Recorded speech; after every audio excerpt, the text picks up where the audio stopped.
Bonsoir Guillaume Pelletier. Bonsoir. Vous êtes secrétaire national de l'UMP chargé des études et des sondages et un des porte-parole aussi du candidat Nicolas Sarkozy. Malek Bouti, membre du bureau national du Parti socialiste dans l'équipe de François Hollande.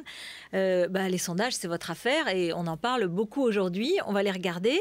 Le sondage de l'IFOP d'abord ce matin qui indique que Nicolas Sarkozy dépasserait François Hollande, 28,5 contre 27. Un sondage qui a été réalisé au lendemain de Villepinte, donc hier. Et puis le sondage de la Sofres, TNS Sofres, où là, c'est François Hollande qui remonte et Nicolas Sarkozy qui baisse, 26% et 30%. Et au deuxième tour, dans les deux cas, avec des proportions différentes, mais en tout cas, François Hollande reste en tête. On va écouter les réactions de François Bayrou et d'Emmanuel Todd et on va commencer le débat. Écoutons-les. Nous verrons ce qu'il en est parce que les sondages qui sont soigneusement décidés pour tomber juste au moment où l'impact médiatique a été préparé pour être le plus fort, vous voyez qu'il y a là-dedans des stratégies, mais ce n'est pas ce qui m'intéresse. J'ai cru comprendre qu'il y avait des instituts qui en effet ne regardaient pas d'un mauvais œil l'un ou l'autre et qui avaient avec eux des relations commerciales suivies, on va dire ça comme ça. Et donc, pour moi, en tout cas, ça n'est pas mon cas. Je ne participe pas à ce genre de manœuvre. Là, c'est trop l'écart. Là, quelqu'un a fait quelque chose de pas correct. Je veux dire, les choses peuvent se remettre. Mais là, à ce stade, et je dirais que si vraiment les journalistes analysaient sérieusement les sondages d'opinion, chaque fois, ils devraient préciser non pas simplement le nom de l'institut de sondage, mais nous dire à qui il appartient. Voilà, grosse suspicion. Gros problème, donc est-ce que l'IFOP est proche de Nicolas Sarkozy et donc donnerait des résultats favorables?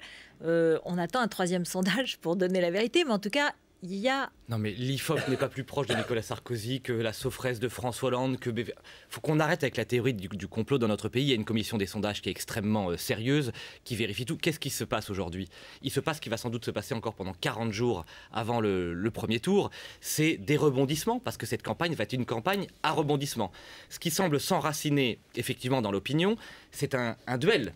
Un duel entre François Hollande et Nicolas Sarkozy. Et c'est vrai que la bonne nouvelle pour Nicolas Sarkozy, pour notre camp, c'est que la victoire semble possible. Mais il faut être très prudent.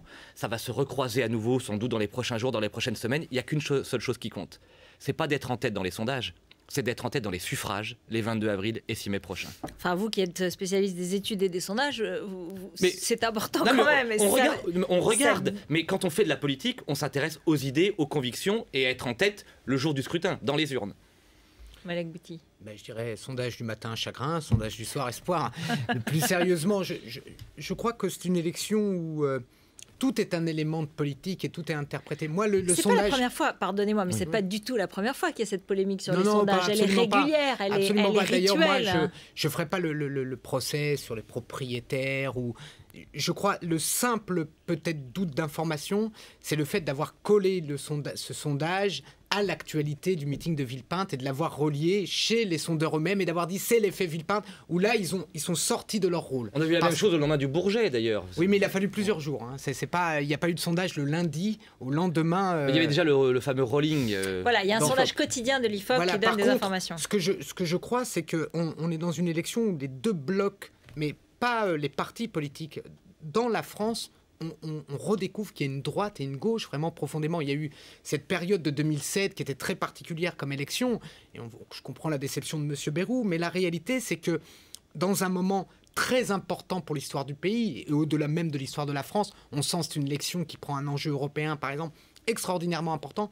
Il y a deux grands blocs, il y a des grands choix politiques très structurants. C'est une élection beaucoup plus importante que ce qu'on pense. Je sais qu'il y a beaucoup de gens qui disent...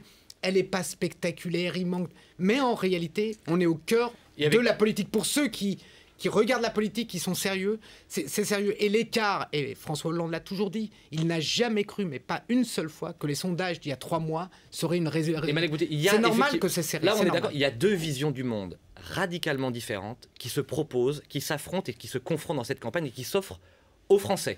Il y a d'un côté le projet de François Hollande, le retour à la retraite à 60 ans, les emplois publics, et puis pour Nicolas Sarkozy, des propositions très fortes, divisées par 2 l'immigration légale, le référendum, les propositions sur la protection européenne. C'est des propositions fortes dans un camp comme dans l'autre. Mais il y a une différence. Et il y a un problème, et sans vouloir exagérer, il y a quand même un problème, c'est tout est bon dans une élection. Mais il y a quand même une cohérence intellectuelle qu'il faut avoir. Je veux dire, un président de la République sortant qui a quand même un bilan sans y être enfermé, ce que je peux comprendre, ne peut pas tout inventer du jour au lendemain sous prétexte qu'il y a une campagne électorale. Je vais prendre un sujet pour sortir du sujet sur l'Europe et le protectionnisme. Mais quand j'entends le président de la République dire qu'il va diviser par 2 l'immigration, alors qu'elle a fait plus 30 000, c'est-à-dire il y avait 170 000 en moyenne au début de son mandat, il y en a 200 000 en fin de son mandat.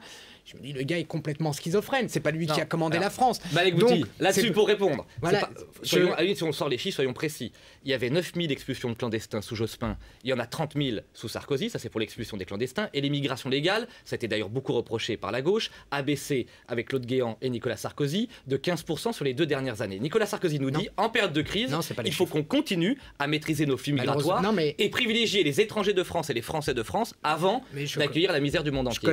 Je connais le discours de Nicolas Sarkozy, mais il y a quand même un minimum de cohérence. Pareil sur l'espace Schengen. Sur la maîtrise des flux migratoires, il l'a toujours dit. Il l'a mis en pratique en partie, mais il nous demande d'aller plus loin encore. Il peut dire c'est mon opinion, mais je trouve que quelque part, il en fait trop. C'est presque trop. Je dirais que la différence, moi, ce que je ressens, c'est Nicolas Sarkozy, c'est qu'il avait une manière provocatrice en 2007, citant Jaurès, citant parfois des références de gauche, etc.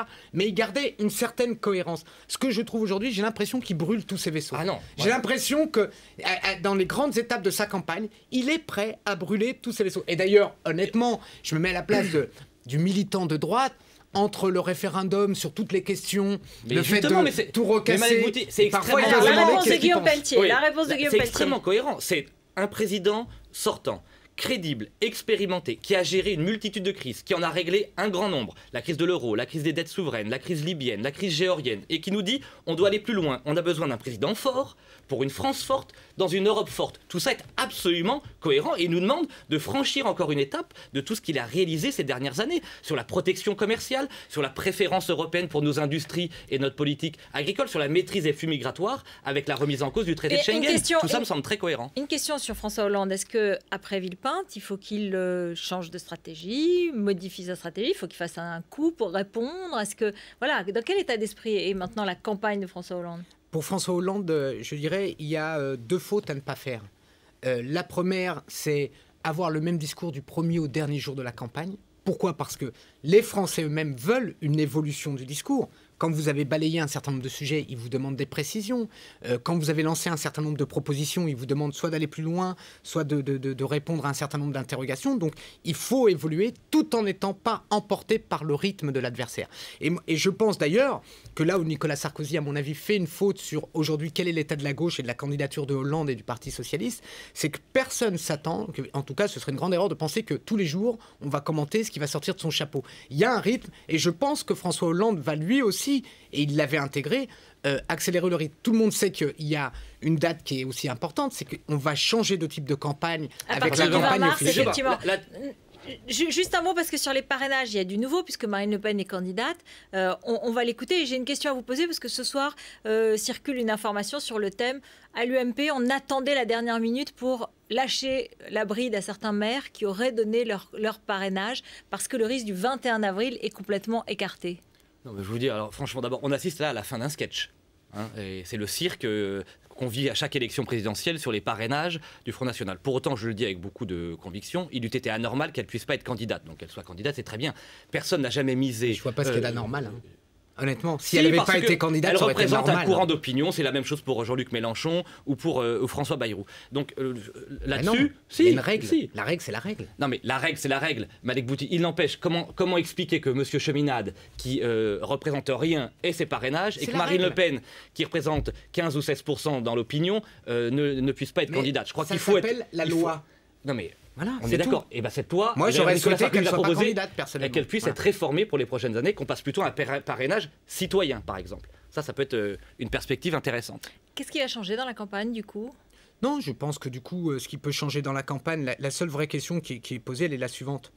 Est-ce que le Front National, sur le fond, parce qu'il y a un discours du Front National, mais il y a une réalité. Par exemple, le père Le Pen détestait Jacques Chirac. Mais il le détestait tellement qu'il l'a fait élire à 85%. Alors la question qui est posée, c'est que quand je vois Marine Le Pen aujourd'hui, je me demande pour qui roule Marine Le Pen?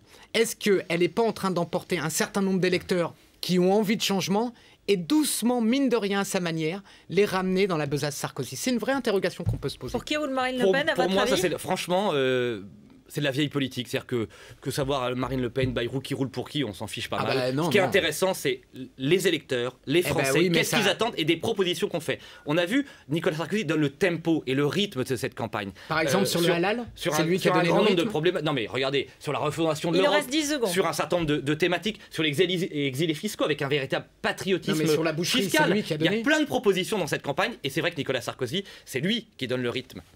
Merci beaucoup. Merci à tous les deux. On se retrouve la semaine prochaine. Restez avec nous. Demain, je serai en direct de Marseille pour le meeting de François Hollande. À demain.